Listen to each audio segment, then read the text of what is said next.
Hello les investisseurs et bienvenue dans ce nouvel épisode dans lequel on va parler des résultats de Microsoft, à savoir que j'ai aussi remis à jour ma valorisation sur l'entreprise, ça faisait un petit bout de temps.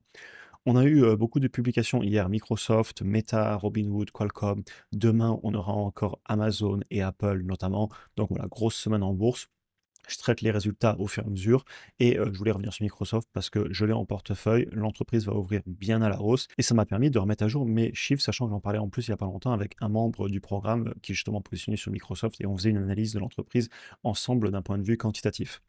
Enfin bref, évidemment, comme d'habitude, il s'agit en aucun cas de conseil en investissement. Je vous partage ma vision sur une entreprise, ses chiffres, mais au final, menez vos analyses, c'est votre argent que vous investissez. Donc, Microsoft, c'est une position qui est quand même assez ancienne pour moi. J'avais commencé à l'ouvrir en mars 2020, pendant la grosse baisse qu'on avait eue et ensuite j'ai continué à la construire un petit peu sur 2021, ce qui me fait un prix de revient unitaire aujourd'hui autour des 169 et l'entreprise est à 395 avant l'ouverture et elle devrait ouvrir à plus 7,5 donc au-delà des 400 C'est une entreprise que je suis dans le temps, mais elle fait partie de mes positions que je conserve en fond de portefeuille pour le long terme. Je la regarde quand même pour voir qu'il ne se passe pas des gros problèmes au niveau du business model, mais elle ne m'inquiète pas. Plus de la moitié de la position, c'est des gains latents. J'ai aucune raison de vendre, de me faire taxer dessus, donc je conserve. Cependant, vu qu'il faut suivre une entreprise dans le temps, j'ai quand même mis à jour mes chiffres, aussi pour me poser la question si je pourrais, pourquoi pas, en racheter. Et on va répondre à la question du coup, parce qu'on entend à gauche à droite que la tech est surévaluée, que les marchés sont surévalués. Bah, pour l'instant, on a regardé Google, on avait regardé il n'y a pas longtemps Amazon, là on va regarder Microsoft, il faudrait que je regarde aussi Apple, Meta, j'ai regardé, je sais que l'entreprise n'est pas tant surévaluée que ça, et on va voir Microsoft, j'ai eu une bonne surprise en faisant mes chiffres et je vous en parlerai en conclusion, et aussi à savoir est-ce que je pourrais racheter l'action pour faire grossir ma position. Cette entreprise, je m'y suis beaucoup intéressé à l'époque parce qu'ils n'avaient pas raté le tournant vers les revenus récurrents. Ils sont passés d'un B2C à un B2B. Avant, ils vendaient des CD aux particuliers pour Microsoft, les logiciels Excel, etc. Et maintenant, on est toujours un petit peu de B2C avec Office 365 et les licences ordinateurs, mais en très grande partie du B2B, donc du business vers business. La majorité de leur chiffre d'affaires vient d'activités avec d'autres entreprises. Ils ont pas raté le passage vers le SaaS, le Software as a Service. Avant, on achetait un CD et on le rachetait tous les ans et encore, on pouvait le racheter que tous les 3-4 ans, même parce que le Excel 2009, il marchait tout aussi bien que le 2012 à peu de choses près. Aujourd'hui, on ne peut plus acheter des licences, mais c'est un prix mensuel. Donc, on est sur des revenus récurrents.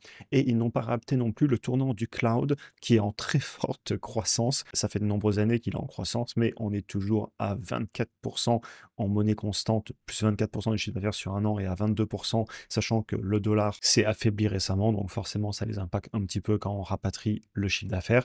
Enfin bref, très forte croissance et aussi ils investissent beaucoup en IA. On ira voir les CAPEX, mais ils ont déjà annoncé qu'ils continuaient d'investir massivement. Et un truc dont je parlais justement avec un membre du programme, c'est que je me demande si Microsoft, ça va pas être le point d'entrée pour l'intelligence artificielle pour les entreprises. Parce que quand on est une grosse entreprise, on ne peut pas autoriser un employé à aller donner des informations confidentielles sur une IA sur Internet avec un compte personnel. Et quand on travaille dans les entreprises, et c'est peut-être le cas pour certains parmi vous, surtout les grosses boîtes, eh bien, sortir l'information, c'est totalement interdit. On ne peut utiliser que les outils validés, etc. Et je pense que Microsoft a un gros coup à jouer là-dessus. Ils ont aussi Office 365 que j'apprécie énormément parce que c'est un outil dans lequel on peut implémenter de l'innovation. On se rappellera de Slack à l'époque à laquelle je m'étais beaucoup intéressé et ben ils ont été rachetés par Salesforce et de toute façon avec Microsoft Teams, Slack et ben s'est fait prendre énormément de parts de marché et la seule chose qu'a eu à faire Microsoft, c'est développer un nouvel outil et le rajouter dans son package à 5-6 par mois par employé selon les contrats négociés, des fois un peu plus, des fois un peu moins. C'est un outil surpuissant et leur écosystème m'impressionne vraiment. Et ça se trouve d'ailleurs dans les marges et la qualité du business dans le temps, on les regarde juste après. Juste pour finir, ils ont eu 13% de croissance en annuel là sur le premier trimestre 2025, qui pour eux d'ailleurs est le troisième trimestre 2025, ils reportent en décalé. Et ils ont de la croissance dans les autres secteurs, même s'il y a un peu moins de croissance, Office 365, 11%, même LinkedIn, 7%, même les logiciels Windows, on est à 3%. On avait eu une difficulté à un moment où c'était en baisse, ça y est, ça repart à la hausse, à peine, mais ça repart quand même. Donc voilà, globalement un business qui est toujours en croissance. Si vous prenez un petit peu les chiffres, marge brute à pas loin de 70%. On est sur du logiciel, il y a un petit peu de produits physiques hein, avec les ordinateurs, des choses comme ça, mais pratiquement que du logiciel. Donc c'est normal qu'on ait une grosse marge brute. Marge opérationnelle à 44% et marge nette à plus de 35%. La croissance du chiffre d'affaires sur 5 ans composé est à 14,4% par an et d'après les analystes, la croissance sur les bénéfices sur les 5 prochaines années serait de plus de 14% par an. Ce qui nous donne un cours sur bénéfice de 31 aujourd'hui, le PER, et l'année prochaine à 26 d'après les analystes. Le prix par rapport au chiffre d'affaires est évidemment élevé, mais en même temps, entre la croissance élevée et les marges de plus de 35% et les marges brutes de plus de 69%, on ne peut pas être sur un prix par rapport au chiffre d'affaires de 1 ou 2 comme on l'aurait sur de la grande distribution avec des marges brutes à 3-4%. C'est normal. Et le prix par rapport au flux de trésor est à 41,96, mais honnêtement, vu ce qui passe en CAPEX, et ils l'ont dit, et on va aller les regarder ensemble, mais je suis sûr qu'ils investissent énormément d'argent en CAPEX. Regardez les flux de trésor en ce moment, c'est peut-être pas la meilleure idée sur Microsoft, peut-être mieux regarder les bénéfices, voire même le prix par rapport au chiffre d'affaires directement. Et comme vous le savez, je défends toujours l'idée que regarder des ratios de prix, c'est bien joli parce que ça nous montre ce qui s'est passé historiquement et où on en est aujourd'hui par rapport aux valorisations passées, mais où est-ce qu'on sera demain par rapport à nos prévisions et au retour sur investissement que l'on souhaite faire. Aussi, le prix que sera prêt à nous payer le marché quand l'entreprise aura peut-être maturé un peu plus. Tout ça, pour moi, il faut faire des projections et réactualiser dans le présent, et on le fera en fin de vidéo. Si on va ensemble dans le 10Q, qui est le rapport trimestriel officiel publié auprès de la SEC, on va directement voir, donc bon, je ne vais pas vous le redire, mais le chiffre d'affaires est en forte croissance, vous le voyez ici, et on a une plus grosse croissance clairement sur les services, et sur les produits, on est même en baisse. Donc encore une fois, Microsoft est en train de passer de plus en plus vers du service, et tant mieux parce qu'il y a des meilleures marges. Si je continue, cash équivalent, on n'est pas loin des 80 milliards. La dette long terme, on est à moins de 40, donc on en a plus du double, on pourrait la rembourser. Et même si je prends les long term liabilities, tout ce qui est les leases, etc. pour les bâtiments, on est sur un bilan comptable qui est quand même très solide. Ils ont la dette, ils ne cherchent pas à la rembourser spécialement, vous le voyez ici, et on va du coup aller voir où passe la trésorerie si elle passe pas dans le remboursement de la dette. Cache ici les opérations. Ils nous ont sorti quand même en 9 mois glissants 93 milliards des opérations. C'est quand même des valeurs assez impressionnantes, hein. Quand on se rappelle qu'une entreprise de 1000 milliards, c'était quelque chose d'incroyable à l'époque, et qu'aujourd'hui, les entreprises de 2-3 000 milliards, ça choque plus personne. On voit ce qui se passe sur la monnaie. Bref, c'était une tangente pas nécessaire, mais bon, c'est quand même très parlant. Et on en a déjà parlé dans d'autres vidéos sur la chaîne. Donc, CAPEX, plus de 47 milliards.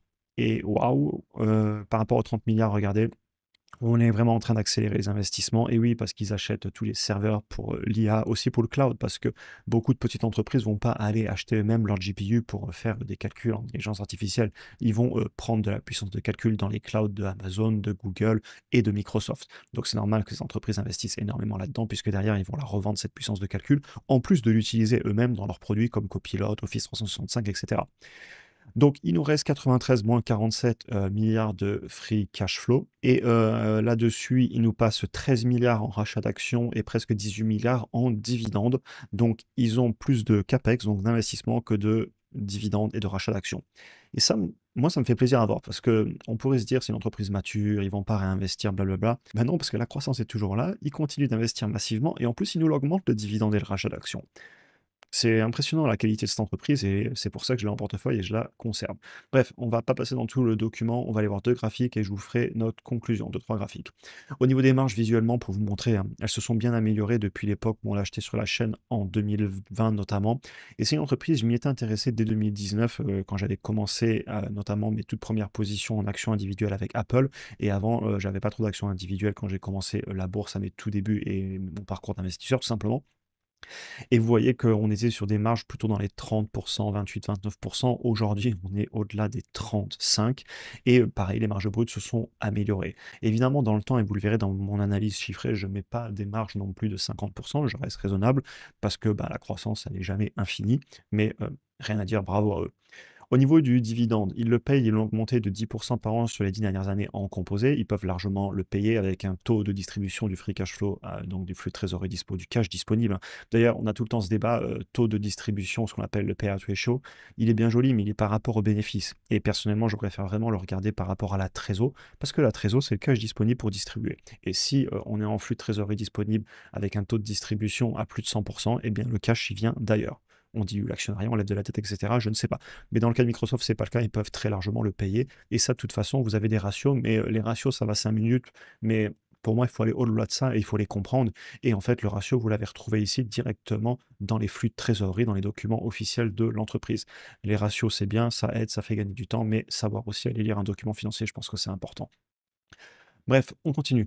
L'entreprise a explosé le S&P 500, regardez ici, sur 10 ans avec les dividendes réinvestis à plus de 900 contre 225 avec les dividendes investis pour la S&P 500 et elle a tiré clairement le S&P 500 vers le haut et si on regarde depuis, 2020, au moment où, je l'ai quand même acheté le gros de ma position, l'entreprise fait un petit peu mieux que le S&P 500. On va se mettre précisément même en mars 2020. L'entreprise a continué à faire mieux que le S&P 500 et vous retrouvez ici le globalement 140 et quelques pourcents que j'ai d'ailleurs sur ma position. Si je retourne vous la montrer ici, vous voyez plus 140,2% par rapport justement à ce graphique. Si on passe maintenant à la valorisation, je l'ai fait sur les earnings, donc les bénéfices, et sur les flux de trésor, même si je tiens à le dire, hein, sur les flux de trésor, vu les capex et vu l'accélération qu'on a, pour moi, c'est un beau petit peu plus difficile de venir projeter dessus, donc je vais quand même plus rester sur les bénéfices. Mais même en faisant sur les flux de trésor, on voit qu'on a un prix à payer aujourd'hui autour des 350 avec des hypothèses que je pense assez conservatrices. Au niveau de la croissance du chiffre d'affaires, j'ai acté le fait qu'on la connaît pratiquement. On a eu 3 trimestres déjà sur 2025, donc j'ai rentré à peu près ce qu'on devrait faire. Et ensuite, j'ai mis un ralentissement dans le temps quand même. Je pense que c'est une entreprise qui va continuer à croître largement, mais on va pas faire des 20 de croissance par an. En tout cas, c'est pas du tout ce que je vais mettre dans mes prévisions, sachant que généralement, elles sont quand même très prudentes parce que j'aime bien faire des bonnes affaires.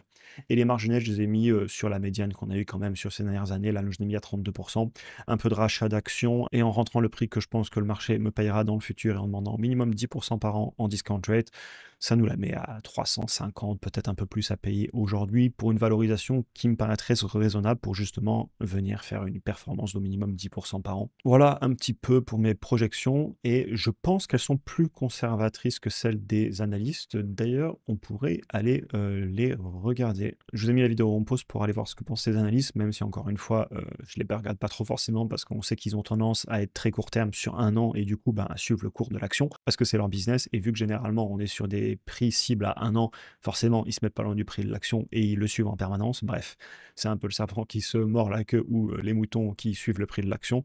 Mais ça reste des indications, notamment pas forcément au niveau du prix cible parce que, comme je vous le disais, ils suivent quand même pas mal le cours de l'action pour moi. Par contre, des fois, j'aime bien regarder pour ce qu'ils pensent au niveau notamment de la croissance du chiffre d'affaires. Là, ils nous projettent sur un peu plus long terme, vous voyez qu'ils nous les donnent ici et pareil sur, les earnings. Donc ça vous permet aussi de déduire avec un simple ratio à la calculette, les marges que prévoient les analystes. Enfin bref, si je vous amène à ma conclusion, mes chiffres, comme je vous le disais, sont généralement assez conservateurs et malgré ça, on est sur une valorisation qui ne me choque pas du tout. Attention évidemment, encore une fois, quand je fais une projection, il est impossible de savoir où sera une entreprise dans 6 mois, dans un an, dans 2 ans, et cetera.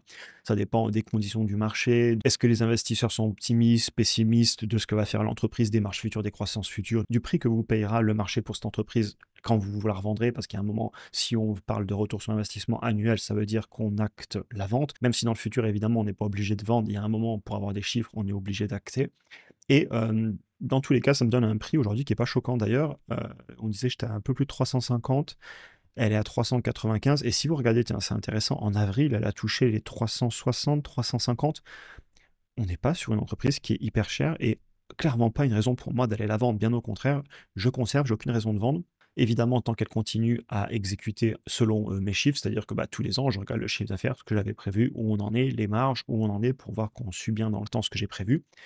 Et si je n'étais pas sur beaucoup de dossiers, notamment sur avril avec pas mal d'achats vu la baisse qu'on a eue et que je l'avais pas en portefeuille ou si elle venait à baisser fortement, je pourrais en acheter et j'aurais très bien pu en acheter à l'époque, vu les chiffres. Je l'ai pas fait parce que je suis sur d'autres dossiers et j'en ai déjà en portefeuille. Mais rien à dire, bravo Microsoft, je vends pas, je conserve et je comprends les personnes qui s'y intéressent et qui achètent parce que on est sur un prix qui me paraît cohérent par rapport à ce que propose l'entreprise. J'espère que la vidéo vous aura intéressé. En tout cas, je vous souhaite une excellente journée et à très bientôt pour un prochain épisode.